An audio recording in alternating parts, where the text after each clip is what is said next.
Hi guys, and thank you for tuning in. If you are a returning viewer, welcome back. And if you're new here, welcome. If you end up liking this video, please consider subscribing. If you watch Thai jail dramas, you've probably seen a moment like this before. One character leans in for a kiss, but the other character didn't exactly say yes because the kiss comes out of nowhere, the character is drunk, or worst, asleep. But somehow, the music always swells, the camera lingers, and the scene is framed as romantic. In many Thai jail dramas, consent often lives in a gray area, where boundaries get blurred in the name of romance. When actually, when it comes to consent, the rules are pretty simple. Yes means yes, and no means no. So today, I want to talk about consent in Thai jail dramas, why these situations show up so often, and why I don't think the answer is censorship. And instead, the real issue is how these moments are treated in its aftermath.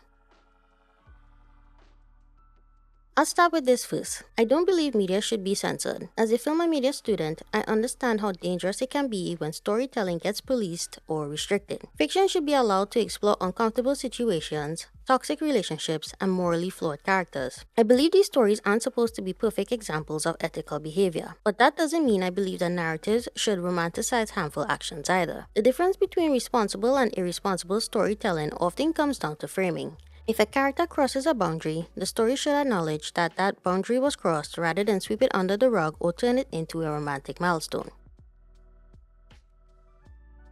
Now personally, these scenes don't normally bother me in the same way they might bother other viewers. At this stage in my life, I like to call myself a fully formed adult. I know right from wrong and I understand that television is fiction. Watching a problematic scene in a drama isn't going to influence my behavior in real life. With that being said, I also recognize that not everyone watches media the same way. Some viewers are younger and others are still developing the ability to critically analyze what they're viewing. And even for some adults, media has a way of subtly shaping how they interpret behaviors and relationships. That's why I believe context matters and not every problematic scene carries the same weight. Some are handled in a way that clearly signals something is wrong and others not so much. For this reason, I want to use three examples to demonstrate what I'm trying to say: Harmony Secret, Poisonous Love, and I Wanna Be Sup'tar.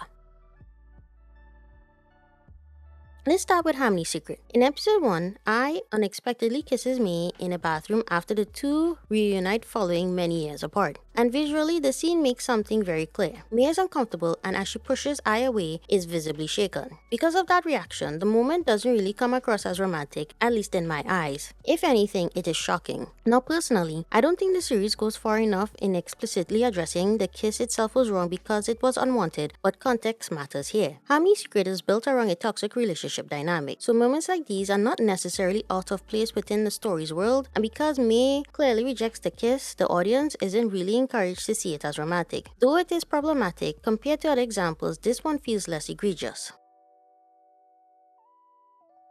Now let's talk about Poisonous Love. This one is a lot harder to defend. In episode 1, Pat brings Prem home after Prem mistakenly gets into her car due to being completely blackout drunk. After taking her to her condo, and while Prem is clearly visually intoxicated, Pat kisses her. Not just on the lips, but also on her chest. Yes, Prem does kiss Pat back, but the key issue here is that Prem is in no state to give consent due to her being under the influence of alcohol. Being this drunk means she's unable to make a clear or informed decision about what's happening. If Prem had initiated the kiss in her drunken state and Pat had stopped things from going further, that would have communicated responsibility on Pat's end. But instead, Pat is the one who initiates the entire encounter, making her a perpetrator in this situation. Furthermore, the series frames Pat as a guardian angel by characterizing her as a person who protected Prem from encountering someone worse while she was drunk. This ends up romanticizing a situation that should absolutely be condemned. Now to be fair, a show called Poisonous Love probably isn't trying to be a moral guidebook, but the series still fails to communicate that this moment is deeply problematic. Instead, it's treated as a romantic bonding moment, and that's where the issue lies.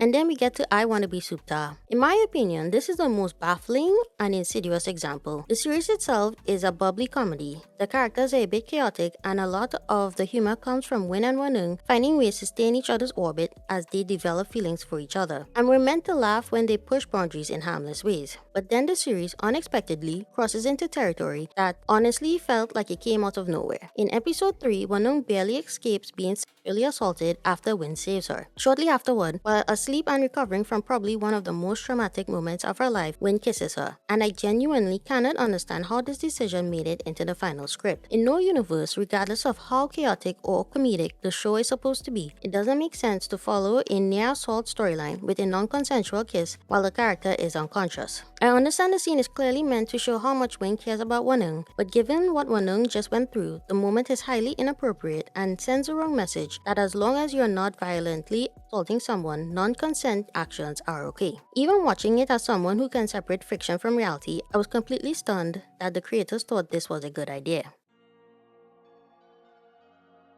So how should stories handle moments like these? For me, the answer isn't removing them entirely. I believe stories can include toxic relationships and morally flawed characters, but the key is the aftermath. If a character crosses a boundary, there should be consequences. Characters should react appropriately and stories should acknowledge that something wrong has happened. It absolutely should not be business as usual because when narratives treat these moments as romantic, it risks normalizing problematic and even criminal behavior.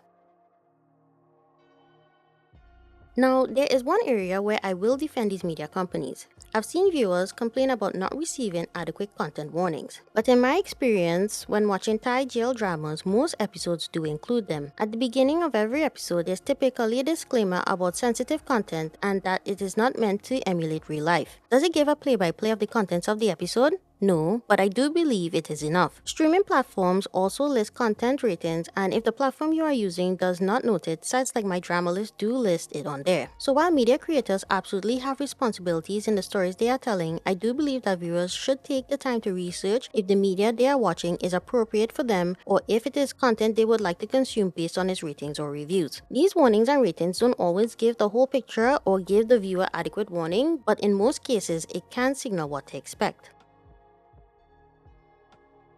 The issue of consent in Thai jail dramas is a messy one, and in my opinion, the issue isn't whether these situations should appear. The real issue is how narratives treat them in the aftermath. I believe problematic moments don't need to be erased from media, but they should be questioned and acknowledged appropriately. And most importantly, they should absolutely come with consequences. If Thai jail dramas want to continue improving, how these stories portray consent needs to be addressed. Not to limit its storytelling, but to make it better and push the conversation surrounding consent forward. But yeah guys, with all that said, I'd love to hear your thoughts on how consent is handled in Thai jails. Do you think moments like these should not exist at all? Or are you like me where you think the aftermath just needs to be handled more appropriately? But anywho, as always, thank you so much for watching, and if you enjoyed my ramblings, I invite you to like and subscribe, and I will see you later.